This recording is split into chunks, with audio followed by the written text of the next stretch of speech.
Hey everyone, welcome to today's video. Welcome to the Video Game Fight School channel. So today we're going to be looking at Gotham Knights, and I wanted to quickly address pretty much a notion that has been popping its head up in the community since Gotham Knights got revealed, even to the point where even some of our content creators in the Arkham gaming community have expressed concern that this game, Gotham Knights, might somewhat veer the way of Marvel's Avengers.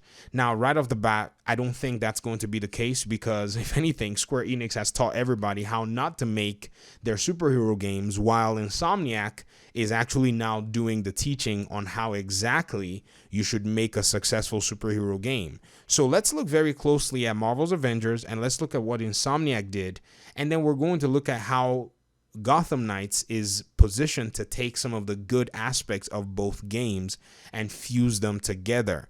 In my opinion, this is what I think we're going to be getting as a game. So if we look at Marvel's Avengers, they came out with the MMO style setting. They wanted to go the Destiny Warframe, all of these other games that have some MMO concept to them where people can jump in, rush, raid, do events, and then they wanted to monetize on the back of that.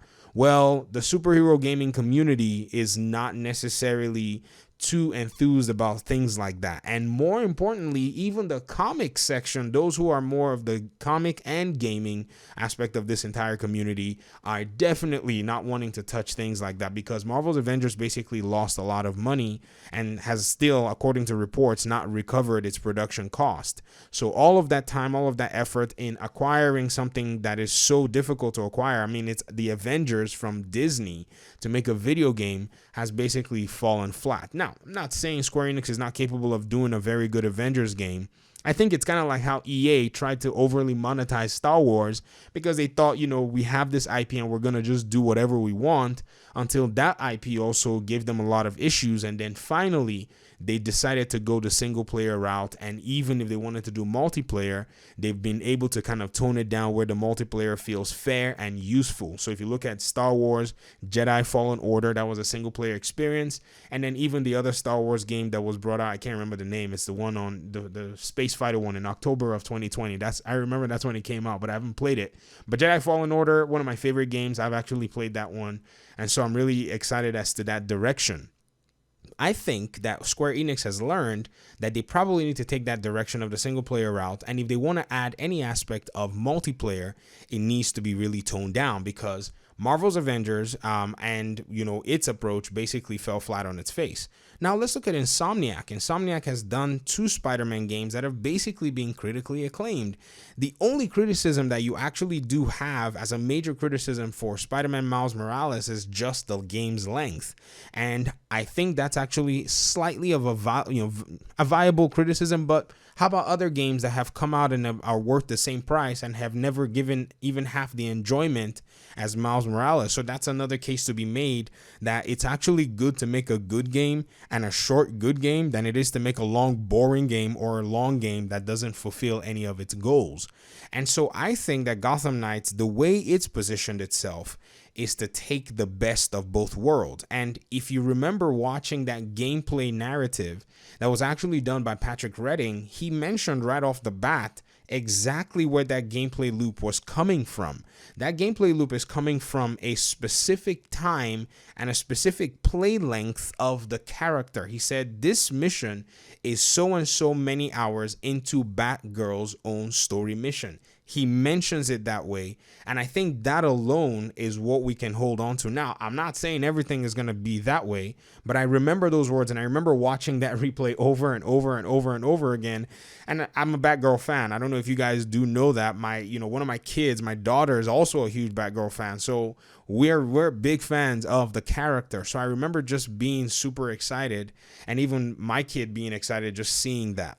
And so I think that's what they're going to do. Now, on the multiplayer side, Patrick Redding has been cited saying that they wanted people to fulfill the dual superhero fantasy. And I think this is where they will draw kind of a little bit from that, multiplayer, not necessarily massive open multiplayer. No, they're going to draw a little bit of that. And that's supposed to be something that's supplemental, because with a multiplayer or a co-op of, aspect of a game, there is something about constant replayability and continuity that you can add to your game by doing that. And I think that's what they want to do. That is my perception anyways. I don't want to make any judgments as to if they're definitely wanting to do it. I don't know. But I think they want to put something of that nature in the game because they see an opportunity to continue to add aspects of the game going down the road. So what Marvel Avengers was trying to do was to start bringing more heroes, just like they added Kate Bishop, just like they promised to exclusively add Spider-Man next year. I think that's what Gotham Knights is trying to position itself to do. But in this case, they're most likely going to be adding villains, opening up map areas, and these are my thoughts, and continuing to keep the games as a living and changing system, an environment where you're going to continue to log in, you're going to continue to try to take on bad guys, pretty much like a comic series where, after you finish up a bunch of tasks, when time goes by a little bit, then, it's like episode 2 gets released.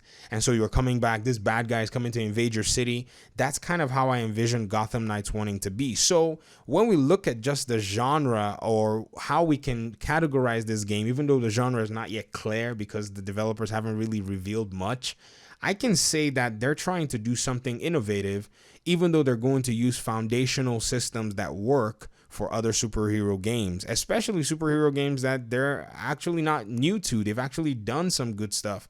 And so a strong narrative is not going to be a challenge for this studio. This is a studio that's made a very solid addition to the Arkham games. So I don't see them taking a cheap route. If anything, I see them trying to dig deep into what already works to deliver to the gaming community.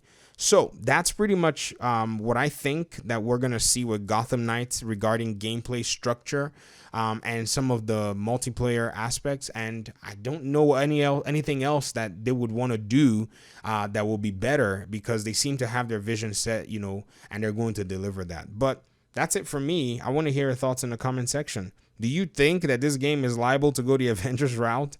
Or do you think that, there are elements that they do want to use from multiplayer systems, but they will focus strongly on a narrative and basically a better player experience rather than an experience that seems to be designed to serve monetization purposes down the road?